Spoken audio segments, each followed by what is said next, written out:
Zombie Apocalypse.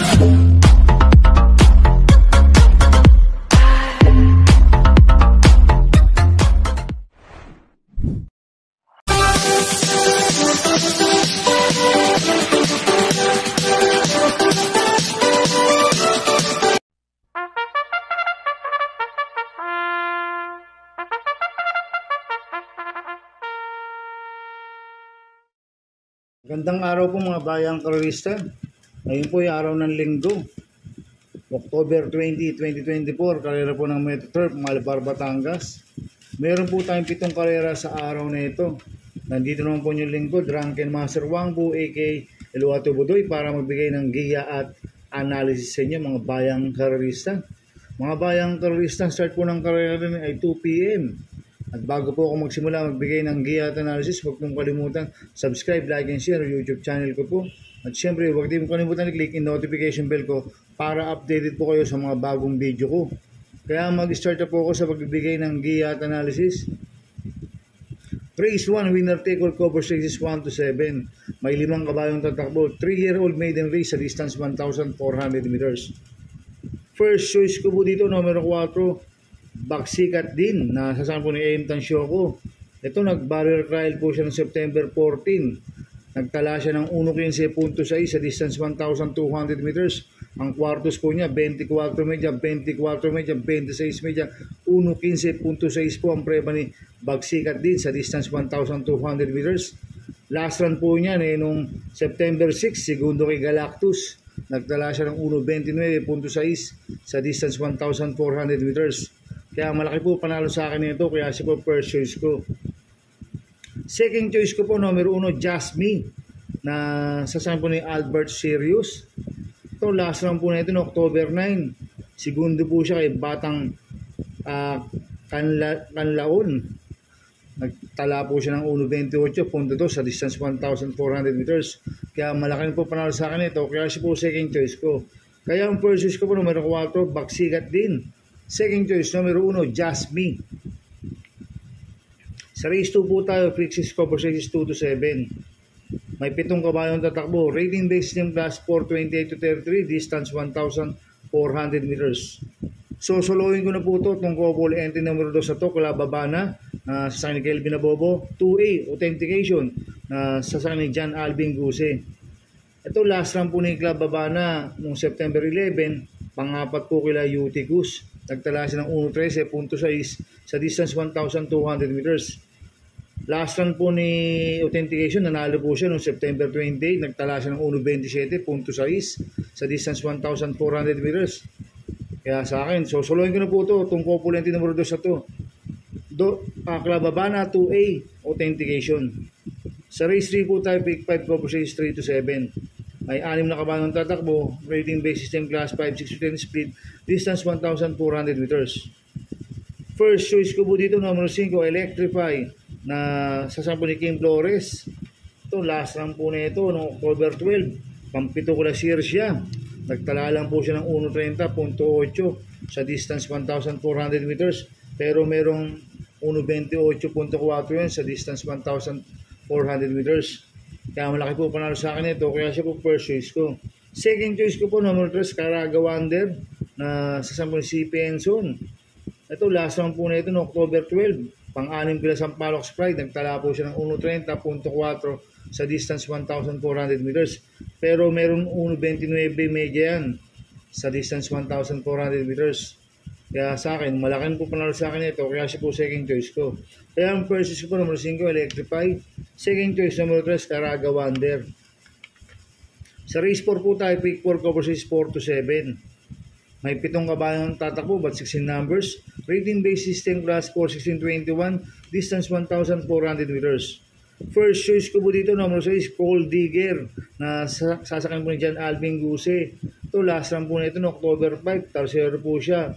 Kilabuntay short, nagtala lang po siya ng 1.29 media sa distance 1,400 meters. Pero meron 1.27.4 yan sa distance 1,400 meters si Gold Digger. Kaya malaki po panalo sa akin ito, kaya siya po first choice ko. Second choice ko po, numero 4, Tulip Choice, na sasama ni Charles Reyes. Last run po na ito, October 6, pang-apat po siya. Ila Jubilum, si Tool of Choice. Nagtala siya ng 1.28.6 sa distance 1,400 meters. Tingin ko siya po magdadala ng unahan dito, si Tool of Choice. Pag nakaalawa to, pwede makatapos ng karera. Kaya malaki rin po panalo sa akin ito. Kaya siya po second choice ko. Kaya ang first choice ko po, number 6, Gold Digger. Second choice, number 4, Tool of Choice. Sa race 5 po tayo. May 7 kabalang tatakbo, rating basis yung class 422-27, distance 1,400 meters. First choice ko po dito, couple entry numero 2, Sister Moon, na sa Sanipati Dilemma. 2A, Charm Campaign, na sa San Ea Brea. Last lang po ni Sister Moon, nanalo po siya. Nagtala po siya ng 1.27.4.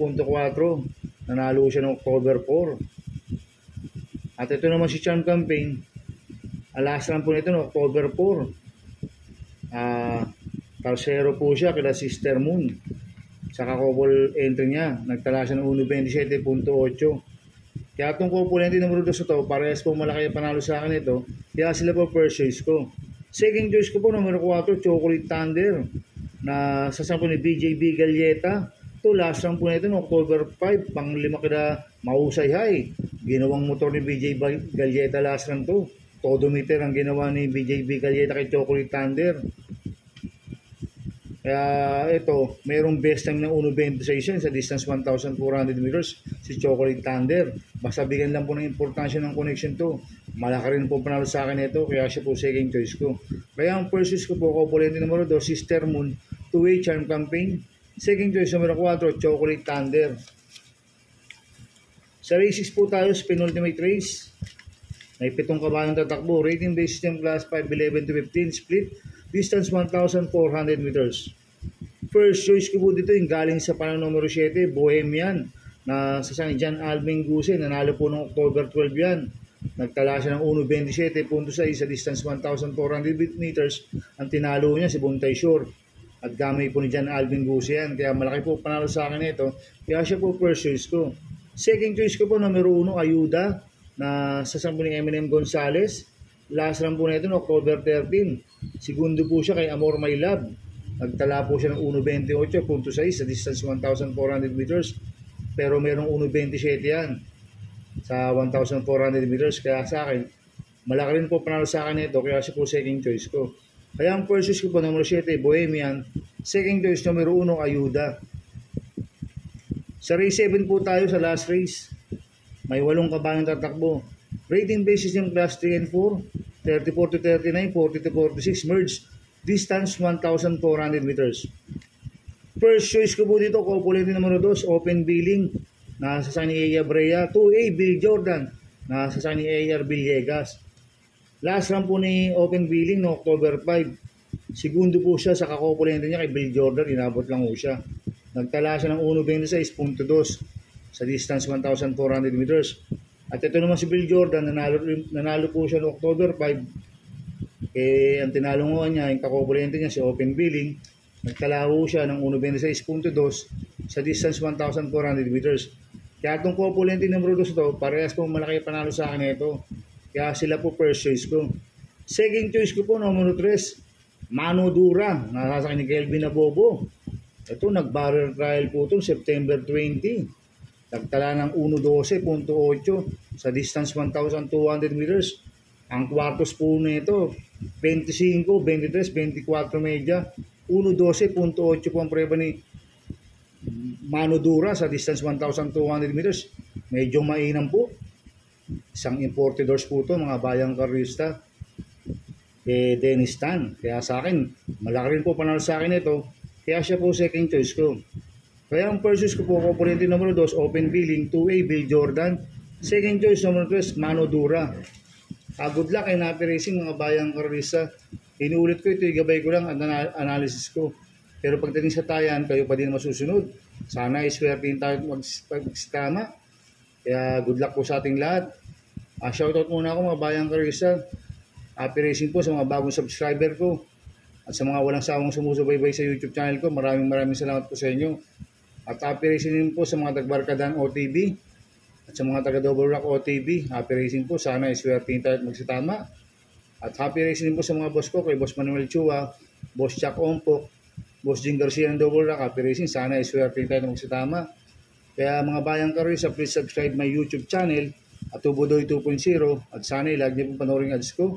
Huwag niyo pong skip. Kaya maraming salamat po sa inyo and God bless.